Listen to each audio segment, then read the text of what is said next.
All right. Welcome and thank you for tuning in to today's video. Today we're going to be looking into Per4mer by ModBap. Per4mer honestly just has been really addicting. I've been using it as I'm putting out my beat from the MPC, going into Per4mer and just performing effects on the fly as I'm printing out my beat. And it just kind of gives you a flexibility, the best of both worlds to put this unit. As a matter of fact, I actually have it right here in the middle of my MPC, and it's kind of like a standalone box where I can just plug it into the outlet and start performing. But let's just say you have a lot of synthesizers or a Euro rack and you want to put this into your Euro rack and just kind of add it as an addition for different effects, you could definitely do that. Now, there's a lot of things you can do with Per4mer, but I'm gonna go over my favorite features within Per4mer, the things that I've been using the most. And as you guys can see, this obviously has 4 different effects. It has your delay, your reverb, your glitch, and your tape stop delay. What was really cool about this is that these are arcade knobs, which feels so fun as I'm performing different effects. It's just been an awesome addition just to have these big knobs. Another thing that I'm going to go over is the compressor. The compressor within Per4mer has been really cool. Why? Because this compressor actually gives you sidechain compression that could come in from your MPC. Anything else that has a CV out, you could attach that to this sidechain input right here and activate sidechain compression. And one last thing I want to touch up on is this color setting right here. This thing gives you about 10 to 12 different color options that color your whole entire signal. Now, I'm gonna start with these 4 different effects. These 4 different effects actually have been really fun and very simple to use. Right here, you have your delay. As soon as you hit down, press down this arcade button, this delay will engage, and when you let it go, it will stop. Now, when you hold down this delay button, each individual knob will give you a different function. The first knob is your wet dry signal. Your second knob is the time of the delay. Your third knob is gonna be the feedback of the delay, and your fourth knob is gonna be the cutoff filter of the delay. So let me go ahead and hit play and show you guys a little bit of how this sounds.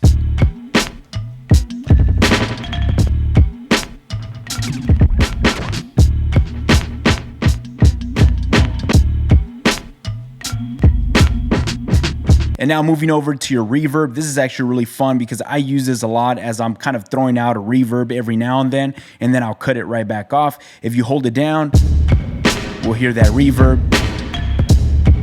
Now, same with the reverb, this is your wet dry knob.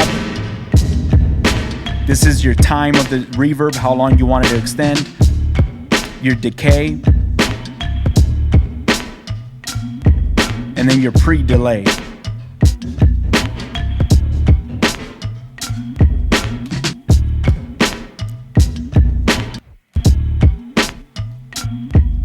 And then right here, you have your glitch. Now, right now, I'm just kind of going over each one of these knobs, but I'll show you guys how I've been using all these together at the same time. This glitch is really awesome. Again, this is your wet, dry signal on your first knob.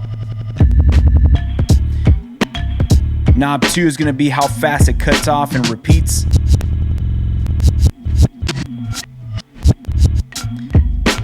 Knob 3 is going to be the pitch of the repetition. And knob 4 is going to be the repetition if you want it to reverse or play normal speed. So I'll actually demonstrate it like this. This is normal speed, and then if you want to reverse it, now it's going to reverse it as it's looping back.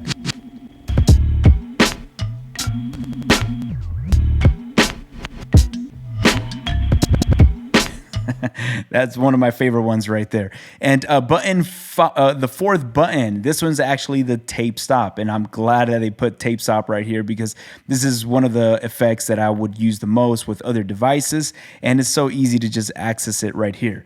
Tape stop is, again, your wet, dry knob, the first one. The second knob is going to be the time of how long does it take to stop. I'll put it at 100% wet. And you will adjust this depending on the tempo of your beat. And knob 3 is going to be your slope, which will adjust the shape of the tape stop. And then knob 5, the fourth knob is going to be the cutoff as well. So I'll go ahead and show you guys a quick demonstration on how I'm performing these effects when I'm working with some of my beats. Another really cool thing to add real fast is that it has tap tempo. So depending on the tempo of this beat, I can just tap out this tempo and it will lock in those effects to the tempo of the beat.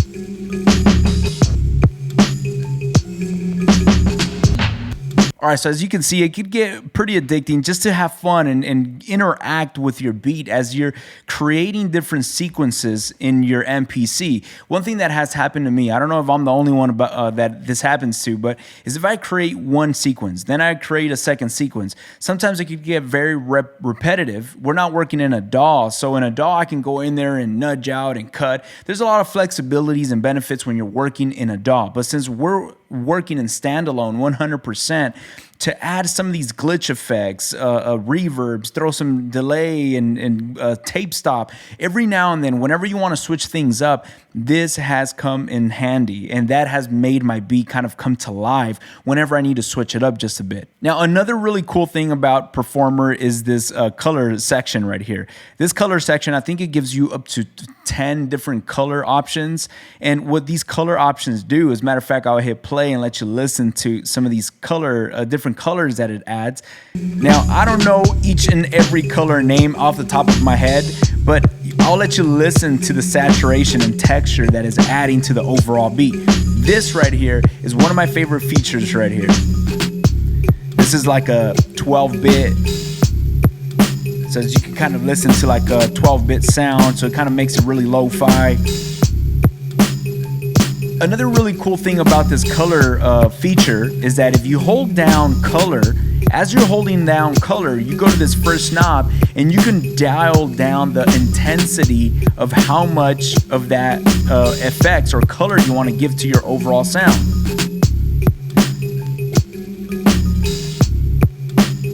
Oh, that sounds nice right there. Now, if you want to bang through, that's my first color option. If you want to bang through different color options, you hold down shift right here. And as you hold down shift, you hit color again.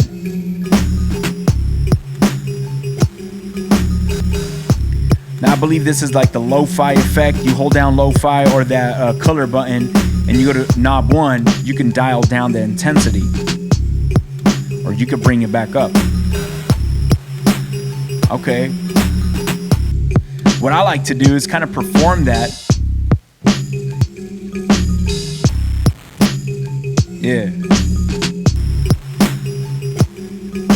Okay, so this orange one is the saturation color, and this one's actually one of my favorite ones. With this saturation color, I'll crank up the intensity all the way, and I'll let you guys hear what it does with and without. I'll play without it.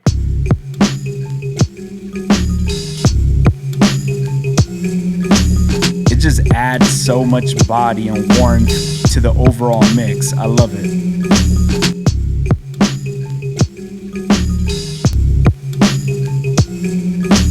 Now, if we bang through this next one, this is wax 1. So this kind of adds like a vinyl type of sound to it. You can lower down the intensity. And this purple one, this is wax 2.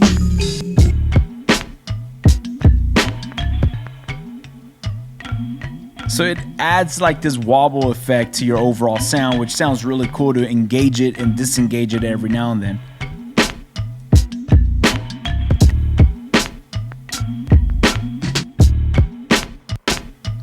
And now we bang through. This one's actually going to be your high pass filter. You bang through again. This one's going to be your low pass filter. Hold it down.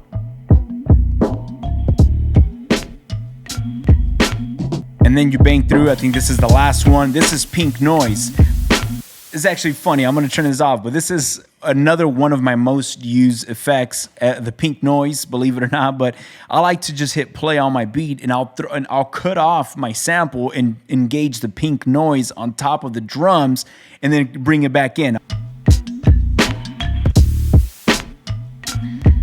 Now going into the compressor is actually really cool because like I mentioned in the beginning, it gives you options to use the sidechain compression, which sidechain compression is something that I enjoy using. In the MPC, I use Mother Ducker, but in other devices or samplers, sidechain compression is rare to find. But right here, there is that option. I'll show you guys how I'm using it. As a matter of fact, I have it turned off right now. This is with no compression. I'm gonna engage the compression. Now, if I want to adjust my settings for this compressor, this first knob is going to be your threshold. Your second knob is going to be your ratio. Third is going to be your attack. And fourth, your release. And in order for you to tap into these settings, you have to hold down the compressor button, and you can come in here and start adjusting those settings. You could definitely feel it and hear it as you're adjusting these settings. And then if you want to go into your makeup gain, you hold down shift and compress, and this first knob is going to be your makeup gain. Bam. Now, let me go into something that is really cool about this performer, and it's going to be sidechain compression. I have this cable right here. This cable is coming out of my MPC, CV out 1. So the way I'm hooking this up is, coming out of CV out 1, going into sidechain sidechain input. Connect that right there. The way I've been utilizing this, and this is the first time that I jump into the CV outputs of my MPC, so I'm very new to CV connections and I'm loving it. I want to know more about this and I want to utilize this more in the future. So what sidechain is going to do is every time I send a signal coming from I get to choose what signal I want to send out to trigger the sidechain. Whenever that sidechain gets triggered, the compression is going to start reacting to that signal. And this is actually really cool because I'm going to go on in my MPC. I'm going to go to an empty track on track 1. This is my sample. I should be naming that. Track 2 is my drums. Track 3 is my bass. And on track 4, I'm going to make track 4 a CV program. As you guys can see, I have CV selected. And what am I going to do with the CV track? I'm actually going to go to CV ports, turn that off, turn them all off except for gate port. In gate port, I want to set it to CV1 because that's where I'm coming out of on the MPC, CV port 1. So now that I have this cable coming out of CV port 1 going into sidechain, now if I jump into the grid editor right here, if I put down any note right here, doesn't matter. As a matter of fact, I'm going to choose when do I want this sidechain compression to trigger. I don't want it to be triggering all of my kicks because I might have way too many kicks in one of my sequences and it's like, yo, it's going to be ducking down so many times. Like I only want to trigger the downbeat of every bar. So what I can just do right here, I'm going to record a note at the downbeat of every bar. Maybe I'll throw in another one right there. So I put it at every quarter. There's a kick right there that's going to be sending a sidechain compression to this compressor. Now, when I come over here to performer, right now I'm in the normal compressor. As you guys can see, is blinking white. If I want to engage the sidechain compressor, I hold down shift and hit compressor again. Once I click that, the light is gonna turn blue. Once it's blue, now every time there's CV voltage coming from this cable is going to trigger the sidechain compression. We're actually gonna listen to it right now. Now I'm gonna go into these settings and adjust my parameters so we can hear it.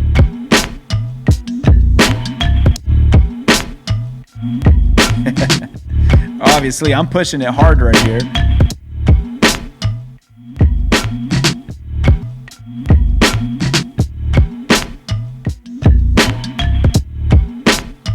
Now, I'm obviously pushing this really drastic so we can listen to this together, but I love how this is functioning because I'm able to go into my MPC and select what note or what timing do I want it to duck down. Because if I go to my drums, I'm going to jump into my drums. If I go to the kick that I'm using, which is right here. There's way too many kicks. I'll throw some ghost kicks, some pre-kicks, and I don't know, I get kind of crazy with my kicks sometimes, and I don't want that to be triggering the ducking. Like, that's gonna be way too much, and I'm not in control of that no more, but I don't wanna get rid of my drum performance just because I don't want it to duck too much. I don't know if that makes sense or if you've ran into that problem before, but now using this CV option, I'm able to just throw in a downbeat or a down kick on the downbeat and have that compressor get triggered whenever I want it to trigger. That gives me more flexibility. Now, as you guys can see in the bottom right here, I'm actually gonna unplug this cable, but in the bottom over here, you have so many different options for CV gates. If you have, like I said, if you have like a Euro rack or different CV modules and all that you wanna tap into right here and send different signal, you can definitely do that down here. I have not tapped into this section, but there's so many different options that you can do if you're obviously wanting to utilize these different options. Now, like I did mention, this piece right here is actually this unit. You know, it's pretty small. If you guys can see it next to the MPC and the analog heat. But this comes within this case. Down in the description, you will see a link to this whole package, and you will actually get it with the case if you do not have a Euro rack or any other series box that you're gonna attach this to.